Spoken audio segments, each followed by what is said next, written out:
Satyabhama Institute of Science and Technology, Chennai.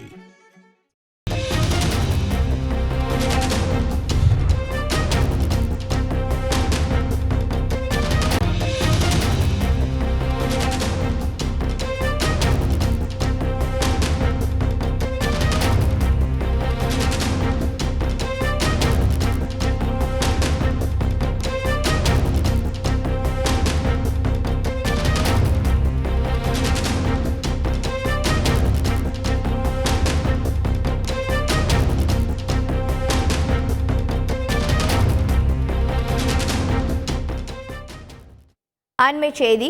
புதிதாக ஏற்றப்பட்ட 3 குற்றவியல் சட்டங்களும் வரும் ஜூலை 1ஆம் தேதி முதல் நடைமுறைக்கு வர உள்ளதாக மத்திய அரசு அறிவித்திருக்கிறது.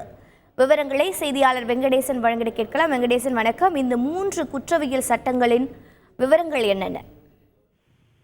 வணக்கம்.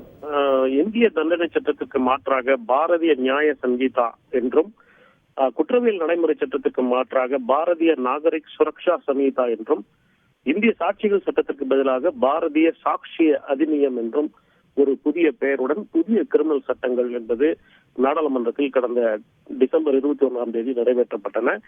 இந்த நிறைவேற்றப்பட்ட மசோதாக்களுக்கு குடியரசுத் தலைவர் திரௌபதி முர்மு கடந்த டிசம்பர் 25ஆம் தேதி ஒப்புதல் அளித்திருந்தார்.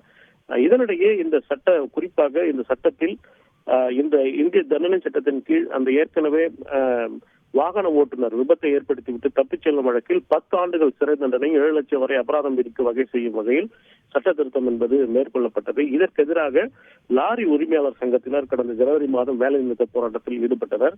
இந்த சட்ட பிரிவை மட்டும் நிறுத்தி வைத்து ஏனைய அந்த 3 கிரிமினல் சட்டங்களும் ஜூலை 1ஆம் தேதி வரை 1ஆம் தேதி தொடங்கி இந்த புதிய கிரிமினல் சட்டங்கள் அமலுக்கு வருவதாக மத்திய உள்துறை அமைச்சகம் வெளியிட்டுள்ள அறிவிக்கையில் தெரிவிக்கப்பட்டுள்ளது.